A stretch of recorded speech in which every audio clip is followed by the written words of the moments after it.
What's up, succas? All right, so today's video is not actually going to be about succulents I own, but it's going to be about my friend's succulents, Talia's succulents. So shout out to Talia. This is part 2 of the first video series that I ended up doing. The last one was called Grab Bag Number 2.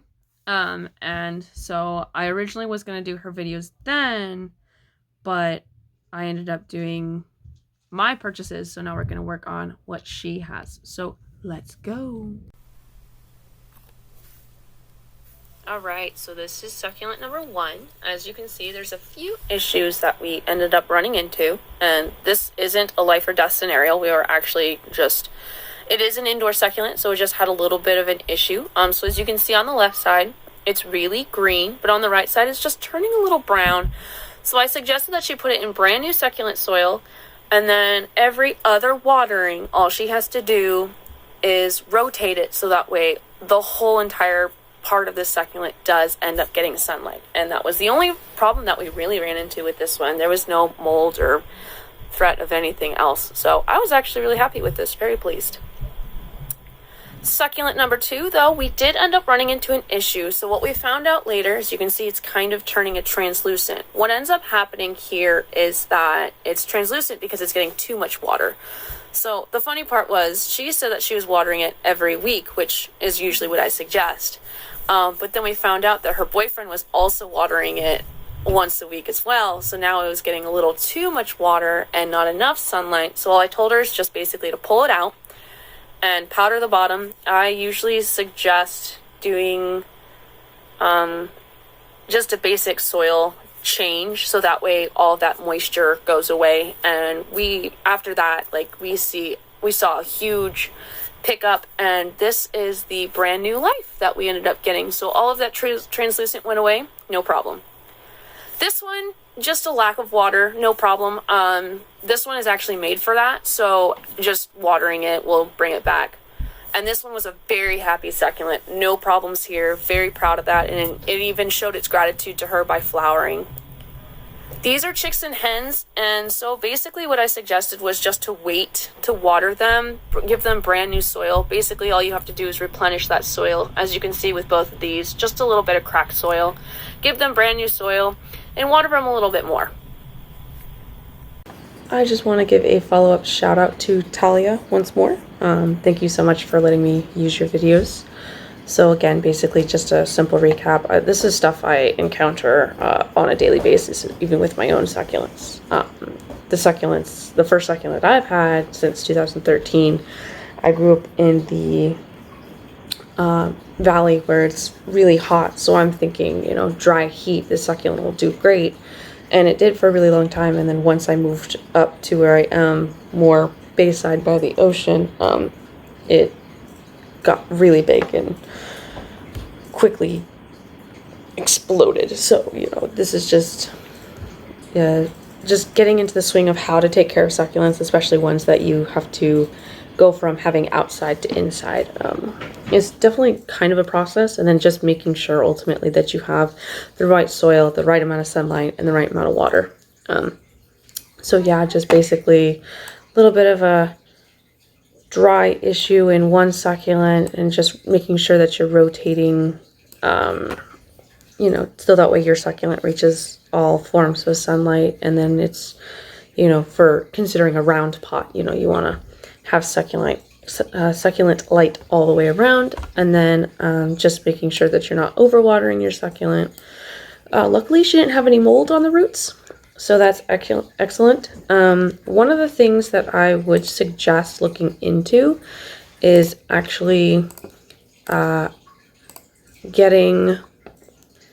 to your hardware store and getting diatomaceous earth. Now you have to be very careful with this stuff, because you don't want to accidentally over powder your plant. So usually it's used for pests, but you can powder. If your succulent is too wet, pull it out of the soil, let the soil itself dry, or just put it in brand new succulent soil and don't water it for a while until it replenishes itself. Another thing you can do with the diatomaceous earth is just lightly powdering the bottom. If you over powder it, it can't absorb water. So then it's a death sentence for your succulent. So it has to be very light, and then just allowing those roots to dry. Now you don't want to like completely dry them out, otherwise they can't absorb water, but just drying them out to the majority where they're still squishy but not like super wet. Sometimes this only takes a day to 2 days depending on how overwatered your succulent is. And then the next thing is just like, yeah, for her one succulent, just remembering that you have the succulent, or, you know, depending on the type of succulent, upping the amount of water that it needs, because there are some succulents that need a little bit more water than your average. But as far as like making sure, so for the second Haworthia, definitely this one really enjoys more of a really wet soil rather than just kind of damp or moist. And I'm using that like wet as like you want to make sure the entire area is wet. You can see that the soil has changed color and it's darker.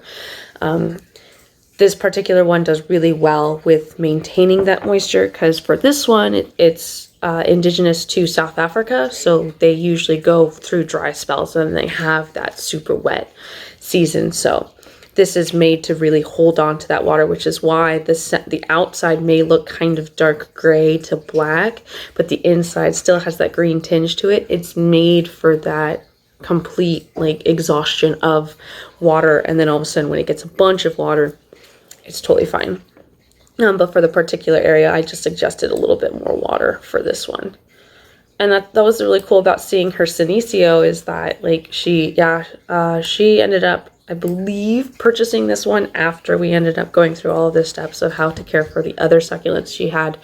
And once she put it in the succulent soil, it just like, here's some flowers. So that was really cool. And then last but not least, the whole thing about the chicks and hens, you don't want to water them until they have roots on the bottom. And so oftentimes when you see them, they can look really dry. And at first you can think like, oh no, they're drying out, I haven't watered them. The only reason they look dry is because they're putting all that effort into creating new roots. But once those roots take off, then you can start spritzing the soil to where you see the damp on top. And when the roots start to really grow into that soil, then it can become, you can water it more. And for this one, with the cracked soil, what I usually suggest, especially if like your succulents or propagations don't have roots yet, just adding water to it and grabbing like, for me it's a dowel, but you can use like a butter knife, just basically stirring the undersoil until it's like rotated. I usually call this recycling soil, so just basically doing what you originally did when you first potted it. So that is what I would suggest for these guys. She was doing really well considering her knowledge of succulents, and just, you know, some are inside, some are outside. She doesn't necessarily have the balcony that I do or the big area that I do. So it was good still seeing a lot of green. And I appreciated her sharing these succulents with me and just, you know, asking me questions. So I'm happy to provide answers and share them with you guys. So hopefully we can continue this. I believe next video I'm going to do a small reveal of a new project that I'm working on.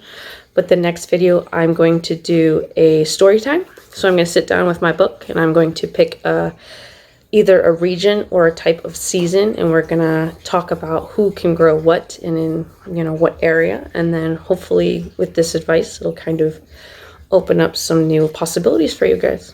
So thanks for joining me for a shorter video this time. I decided not to do the 30-minute video. I decided this one needs to be a little bit smaller because I did ramble a bit. But tune in next time. See you later, suckers.